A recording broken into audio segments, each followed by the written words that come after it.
How you doing? Jack Angelucci here with my week 7 reaction to the Crash Course video we watched. First off, just want to say the Crash Course stuff's great. I've been watching that since back in high school, middle school. Always good stuff. So, and same thing with this video here, talking about social media and kind of the day and age that we're in right now with social media.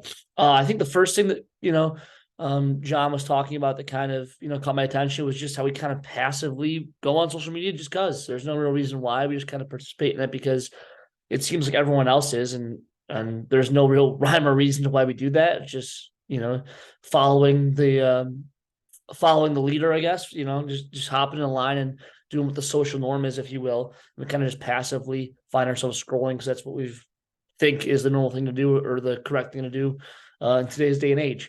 But in that same breath, social media and what we do on social media and what we see on social media directly affects our behaviors offline or those behaviors of people that we are encountering offline.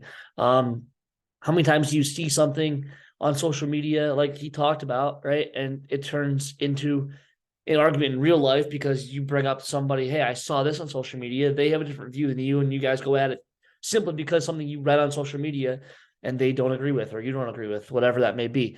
And I kind of think that, some of the stuff he was talking about really ties into media literacy, like we talked about this week, and, how to be able to look for misinformation and how to successfully navigate social media without being tricked by potential misinformation out there. Because as he explains, a lot of this stuff is built on social media to get clicks and get engagement, not necessarily to deliver you the truth. However, it seems like that's where we go to more often than not to try and get our news and get the truth of social media. So to be able to do it successfully, you have to, be media literate and understand what is fact, what is fiction, how to figure out which is which. I think, a good strategy he had for that was lateral reading, right? To find different ways to make sure that something is true. Or even if you want something to be true that you read, really double check and make sure. Just because you hear something you like doesn't mean that it is automatically true. You still should try and fact check it and make sure it actually is true. And so I thought that was a very good point with lateral reading.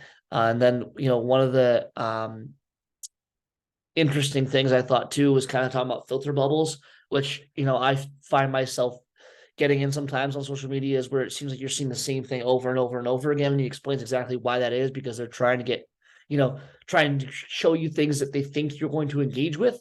But oftentimes all that gets you is just one side of the story, or it could be repetitive and just kind of annoying seeing the same thing over and over and over again. I thought an interesting idea he came up with or mentioned that I really never thought of was to intentionally follow people that you may have different viewpoints or different opinions than, simply to get that other side, if you will, on your social media feed, instead of just that one side, and kind of putting yourself in that little filter bubble, only seeing what you want to see, when there's another side out there, and trying to balance that out on your social media feed so it's not the same thing over and over and over again. I thought that was a pretty interesting idea, something I really never thought of, but something I'll definitely look at going forward.